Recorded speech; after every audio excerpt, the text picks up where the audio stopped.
So in 1.35 Domination, Paradox actually added a new subject type that was in the game way earlier and then was removed, but it is back now in the game, and it was added a little hidden because it is only available if you fulfill a few rare requirements that you wouldn't otherwise probably fulfill.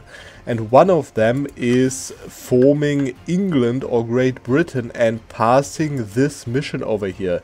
Issue the royal warrant.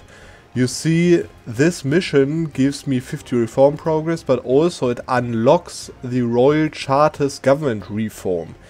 And if you go to the government reforms now, you see that this is a tier 8 government reform that you can see I can take because I have unlocked it, of course. And this gives me, alongside with those bonuses to unrest and corruption, also the ability to establish trade protectorates. And that is what this video is about, trade protectorates, and how stupidly OP they are in this game if you use this mechanic that I'm going to show you in a second.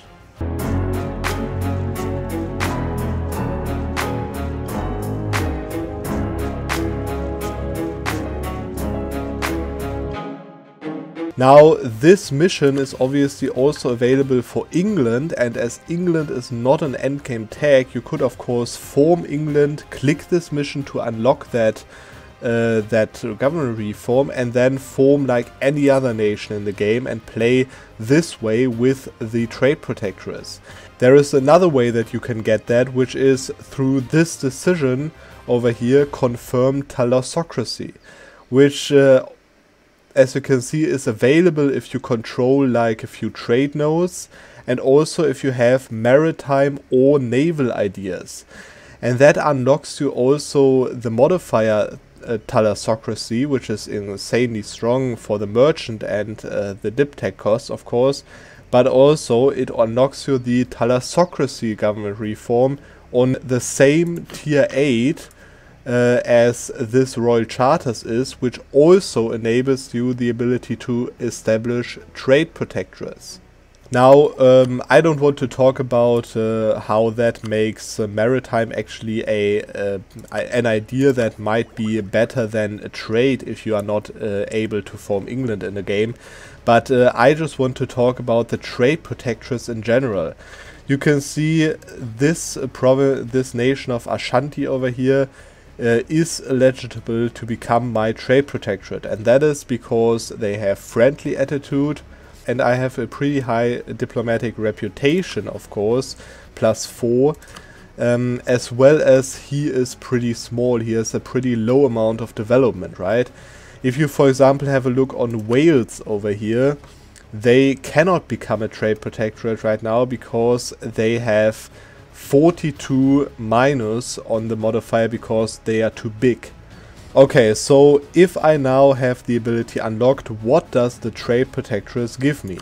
The trade protectorates, as you can see, they give themselves minus 20% technology cost, institution spread plus 25%, and plus 20% production efficiency. And the overlord, so me in this case, will get plus 5% global trade power and plus 2% goods produced per trade protectorate. And you can see trade protectorates cannot be diplomatically annexed, which is quite annoying, but of course with those bonuses you don't even want to annex them, because as long as they exist they give you 5% trade power and 2% goods produced. Here comes the special ability of trade protectorates. You see, England is my trade protectorate. Funnily enough, actually, England becoming a trade protectorate under Great Britain. But anyways, England is my trade protectorate, which means that they give me that 2% goods produced modifier and 5% global trade power modifier. But if you have a look on my relations, then you see that England is not affecting any of my relations. And that is because trade protectorates do not take up a diplomatic relations slot. And this is probably, alongside with those insane modifiers, of course, the most broken thing that I've ever seen in the game.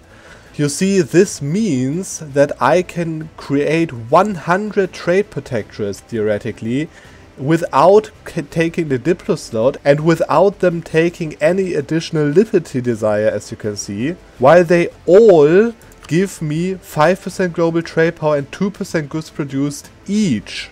Now the problem, of course, is if you have a look, for example, as over this province over here, it has just a core of Kilva, and if I give it back, I would give it to Kilva. I could theoretically release a nation over here in one of those two provinces, give it back, and as you can see, it would also give it back to Kilva. I could now, of course, release him as my vassal, wait until the truce is over, release him, and then make them a trade protectorate, but that takes, of course, a long time. And this is basically the biggest takeback of trade protectorates, that you are not able to create infinite amount of trade protectorates. But that is just if you don't have another ability. And for that you have to see my government reform is trade company, of course, because I released and played as the East India Company earlier in this game. This allows me to create trade leagues, trade posts, and trading cities. So this ability, of course, is unlocked also if you are a plutocracy. So if you are a republic, you just need to become a plutocracy and you can create trading cities. Of course, if you now have a look on my diplomatic map mode, you see that I have a lot of trading cities. But you can also see that I have an insane amount of trade protectorates. And you see that a lot of those names of those countries you probably haven't heard by now. And the reason for that is that those are these countries over here in the northern India region. You see, those nations have, as you can see, randomized flag, and they have the trading city government reform. And that is because I have, of course, released them as a trading city.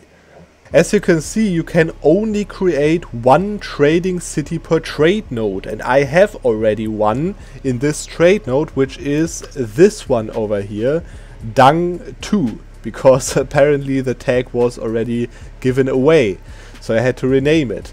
You see, this one is actually my trading city in my trade league. But you can also see that I can offer them to become a trade protectorate, because of course they like me and they are threatened attitude. And now you guessed it, if I now add them to become my trade protectorate like this and I wait one day, you see that they leave my trade lead, because they of course are no longer my trading city, they are my trade protectorate now.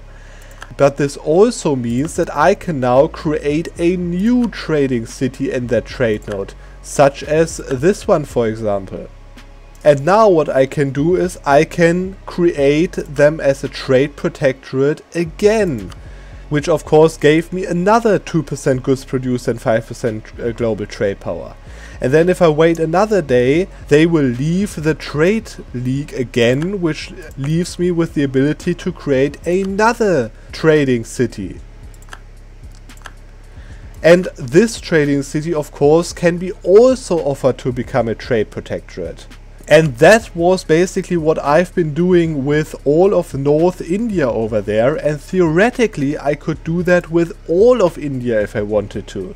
Of course, I need to keep some lands for myself to affect that goods produced that I get from them on. For example, as you can see, this province over here, of course it is, let me choose another one maybe. This one has just 5 production value, and also of course a manufactory, which would normally result in +2 goods produced, but you can see this actually has +6.8 goods produced, and therefore it's not only giving me +2.7 production income, which is insane for one province. But it also gives me almost 14 ducats trade value per year. And that of course leaves me with an insane income, as you can see, almost 3,000 income in 1589, which also of course leaves me as the economic hegemony which I already proclaimed in the 1570s. And that is mainly because of my modifiers from the trade protectorates. And you can see that this is totally broken. I mean totally broken. If you see my global trade power modifier, I have literally plus 332% global trade power modifier, which of course means that my provinces are 3 times more efficient than any other nation's provinces that I have. And on top of that also comes of course my merchant trade power that is affected by that, as well as my ship trade power. And then the even more broken thing about this is obviously the goods produced modifier. You can see I have plus 165% goods produced modifier. And I know that most of you think that 20% goods produced modifier from the ideas, for example, or even 15% as I have, this is already a crazy modifier, you think. And it is a crazy modifier, but the trade protectorates are just so broken that the 15% goods produced modifier is just totally wasted on this insane 165% goods produced modifier. And that doesn't even include the modifier that the trade companies also give me in the provinces that are not added to a trade company, of course. As you can see on the top over there, it is 61 additional % on this province from the trade company that I have created in that region down there. And this makes the goods produced modifier, I can't even see how much it is because the tooltip goes above the screen of course right now, but this goods produced will be 61% plus 25 prosperity that I have, plus 10% production leader bonus that I have. I mean, I will have production leader in basically every trade good with this goods produced modifier, which makes it an additional 95% goods produced modifier that is provincial, that comes on top of this province, on top of the national goods produced modifier, which is 165%. And that means that this province has a total and a totally broken also goods produced modifier of plus 260% goods produced modifier. And if you pair this insane mechanic with this insane 180% trade steering as well as another 100% trade efficiency, then of course you end up being the #1 income nation by far, and even having more than 10 times the income that the second highest income nation has. That was the video for this Monday. I hope you enjoyed what I showed you, and I guess it is time for a new world record of the highest income possible, because if you combine that with the insane modifiers of the late game, this will go totally crazy. And as always, I'm going to see you in the next video.